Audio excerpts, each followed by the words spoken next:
नमस्कार शेतकरी मित्रांनो, इंडियन फेमस फार्मर या यूट्यूब चॅनलमध्ये आपले स्वागत आहे. शेतकरी मित्रांनो, आज आपण आपले समोर जे शेतकरी बांधव तुम्हाला दिसत आहेत त्यांना भेटण्यासाठी आलेलो आहोत. या ठिकाणी जे शेतकरी बांधव आहेत आपण त्यांचं नाव जाणून घेऊया. आपलं नाव सांगा. रामनाथ भिका चव्हाण. रामनाथ भिका चव्हाण. चव्हाण. बरं चव्हाण साहेब, मला विचारायचं आहे तुम्हाला. आता सध्या तुम्ही चालू शेतामधून मी तुम्हाला बोलवलं, तुम्ही तुमचा मौल्यवान वेळ मला देत आहे, त्याच्याबद्दल तुमचे मनापासून आभार. बरं, काय अशी समस्या आहे शेतामध्ये अजून चालू आहे? असे मी भरपूर ठिकाणी फिरतोय तर त्यांच्या भरपूरशा अशा समस्या आहेत. तर तुम्हाला काय आता अडचण काय ती सध्या? सर आता इथं असं झालं, 2 ते 2.5 क्विंटल कापूस होत आहेत. याला झाले 6 महिन्यापासून. 6 महिने झाले याला. तसं परिचय आपण 2.5 क्विंटल कापूस होते, 10-10 क्विंटल कापूस होणारी जागा आहेत. आता 2.5 क्विंटल कापूस आलो आपण. आता त्याच्यानंतर प्रेस अशी 12 वाजता लाईन येते. आता त्याच्यानंतर थोडं गहू बिव करावं, तर ते काय आपल्याला 12 वाजता लाईन येते. दुपारी 12च्या नंतर लाईट येते का रात्री? रात्री रात्री 12च्या नंतर. आता लाईन आहे आपल्याला 10-11च्या नंतर. आता सध्या रात्री 10च्या हा दिवसा लाईनच नाही येत. आणि नाही आली एवढी तेवढी तरी काही ते फॉल्ट होतो. ते फॉल्ट काढूस तर भानगड होस तर ते फ्यूज बीज बसू तर तो लाईन झाली जाते. परत नाईटला लाईन राहते. त्या नाईटला लाईन राहिल्यामुळं आपलं भरणं होत नाही. भरणं नाही झाल्यामुळं शेतकरी आपली अशी परेशानी आहे. काय नेमकी काय करायचं? कामाला जाताना, कंपनीत जाताना शेत्या सोडता येईना. नेमकी काय पर्याय आला आता आपल्याला सर? याच्यानंतर आपल्याला आता गहू करायचा आहे, कास करायचा, लाईन भरणं, ते आपलं ऊस लावायचं, त्याला आता लाईन टिकत नाही. बऱ्याच तरी समस्या ते आहेत. लाईटची जी समस्या आहे तुमची रात्रीची, तर त्याचं म्हणजे कसं करता तुम्ही? उदरनिर्वाह कसा करता? आता काय नाही, कपडे घेऊन यायचे रानात आणि थांबायची इथंच. रात्री रात्री थांबता? हो, रात्री पण होतं ना, आज पण सुद्धा येत. हा, वाघ तर आहेच ना. वाघ हे आणि समस्या आहे. आता चुकाटा आहे, आणि प्राण्याचं भी वाटतं. माणूसच आहे ना, माणसाला कायचं भी वाटत नाही आता सध्याच्या काळात. हा, आता याच्यात असं बरं नाही करावं तर शेती सोडून देत नाही. दुसरा मार्ग आपल्याला काय, आता व्यवस्था आपल्याकडे काय असं व्यवस्था करण्यासाठी काही बॅलेन्स नाही राहत. पण आता राज्य सरकारने वेगवेगळ्या योजना आणलेल्या आहे ना, त्याच्यामुळे आपल्यापर्यंत पोहोचल्या का? त्या कुठल्याच पोहोचल्या नाही. नुसतं मन आहे त्याची, सांगितलेलं आहे याव करू त्याव करू, कसलंच नाही चालू सर. इथं अशी परिस्थिती बेकार चालू आहे. आता नेमकी शेतकऱ्यांना करायचं काय?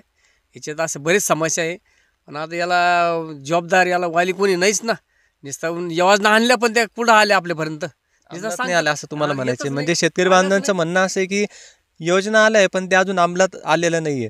आणि आता जे लाईट वगैरे तुम्हाला रात्रीची मिळत नाही, रात्रीची आहे. दिवसा तर काम आपण करू शकत नाही, रात्री करावं लागतं. तर ते ट्रिप होतं कुठं आपल्याला सर असं आहे, रात्री लाईन चालवायची, रात्री जागायचं, दिवसा काय कामं व्हायचे. म्हणजे आपली हाल अशीच चालू आहे. वर्षानुवर्ष असंच चाललंय. आता एवढाच नंबर आल्यात पण आपल्यापर्यंत काही पोहोचत नाही. त्या नुसती ते समाजच्या घालण्याची एक तयारी आहे बहुतेक. तरी असं काही होत नाही. ते आपल्यापर्यंत काही पोहोचलंच नाही. कर्जमाफी झाली का नाही? कसली कर्जमाफी सर? कर्ज नाही, माफी नाही, ना माणूस का मरबाबी नाही. कुठले किती कर्ज घेतलं तुम्ही? किती कर्ज घेतलं? कधी 1-1 लाख रुपये देते सर. काय देते आपल्याला? एक काही जवळजवळ आपल्या काही 1 लाख रुपयामध्ये होतं का तुमचं? शेत्या जवळ, आता तुम्ही किती भाव जरी म्हणलं, 1 कोटीच्या 50 लाखाची शेत्या आहे, त्याच्यावर आपल्याला 1 लाख ते 50,000 रुपये कर्ज देतात. बरं, 1 लाखामध्ये होतं का तुमचं? कसं होतं? काहीच होत नाही. 1 लाखात काय होतं सर? 1 लाख म्हणजे काय? आपलं एवढं मोठं 7-12 बांधून घ्यायचं, दुसरं आपलं कुठलं काही भेटत नाही. एकदा तुम्ही क्रॉप लोन घेतलं म्हणजे ते आपलं तिथं आता सांगायचं कामच नाही. कारण आता ऑनलाईन चौकड झाली. आता आपल्या दुसरं बँका देत नाही, कोणी कर्ज देत नाही. 1 लाख गुतलं म्हणजे आपण वर्ष 2 वर्ष गुतलंच त्याच्यात. बरं, आता मी एवढं मध्ये आलो, मलाच एवढं प्रॉब्लेम आला इथपर्यंत पोहोचायला. तर तुम्ही ते ऑनलाईन तुम्हाला मोबाईलवर भरता येतं का? पीक विमा असो, काही पण असो, याच्या इथं फॉर्म वगैरे तुम्हाला भरता येतो का मोबाईलमध्ये? नाही, आपल्याला नाही भरता येत ते. नाही, ते कॅम्प्युटर आहेच ना बसणारी. म्हणजे मग इथून तुम्हाला परत तिकडे जाणे वगैरे? इथं कसला आपल्याकडे नाही.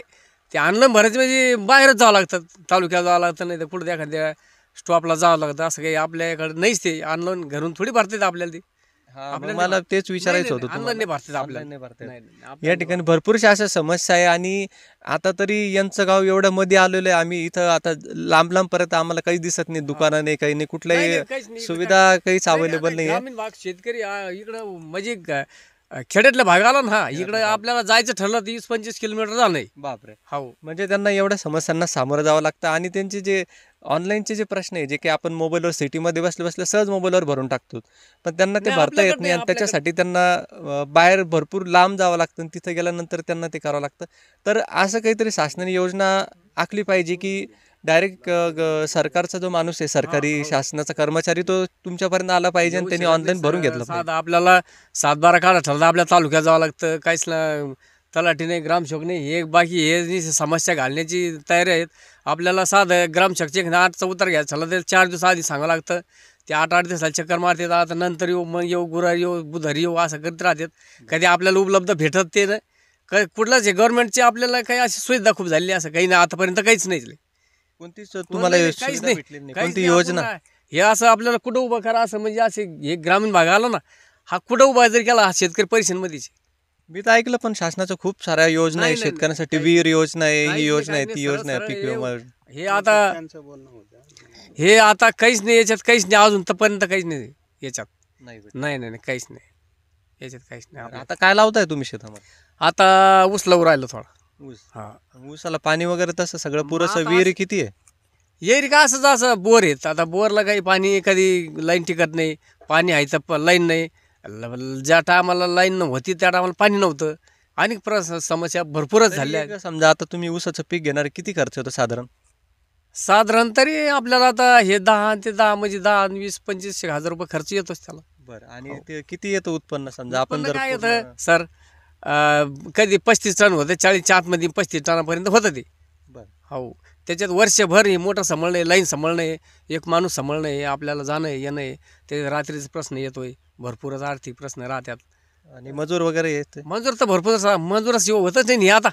खत टाकणे, भानगड मला कर. तेच म्हणायचं, एवढा जो नाही, सगळा आता खर्च आहे, ट्रॅक्टर मजुरांचा खर्च, आपलं बी बियाण्याचा खर्च, आपल्याला खतांचा आता एक खर्च. गोणी 1600 ते 1700 रुपयाला झाली एक गोणी. बरं. तिचे 5 गमिले ते 4 गमिले भरतं खत.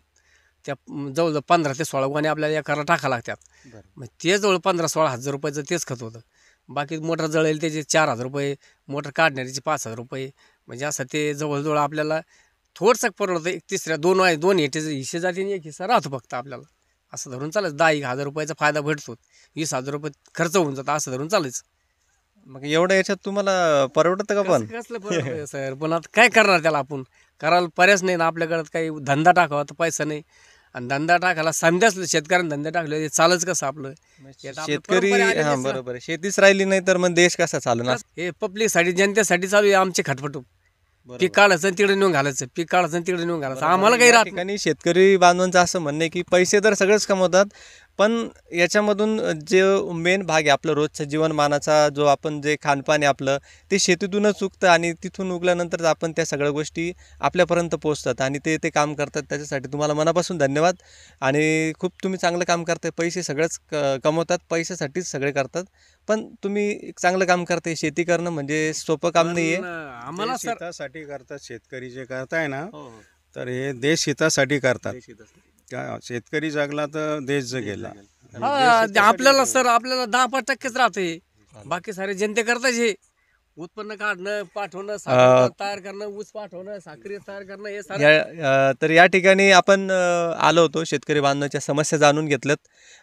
चव्हाण साहेबांची समस्या जाणून घेतल्यात. या ठिकाणी ते पिकाचं, आपलं ऊस पिकाचं उत्पन्न घेणार आहे आणि एकरी सगळा खर्च वगैरे आपण पाहिलं तर खूप म्हणजे कमी त्यांना उत्पन्न निघतं आहे आणि त्याच्यातून ते उदरनिर्वाह करतायत. तसेच शेतमजूर वगैरे या सगळ्या गोष्टी जर सोडल्या तर त्यांना शेती परवडत नाही असं ते म्हणतायत. धंदा करता येत नाही, कंपनी जाता येत नाही, अशा भरपूर ज्या समस्या आहे. आपण जेवढ्या चर्चा केल्या त्या संपणार नाही आहे. तर आपण भेटूया लवकरच पुढच्या व्हिडिओमध्ये. मी न्यूज रिपोर्टर अमित सोबत कॅमेरामन प्रसाद शेवाळे. धन्यवाद.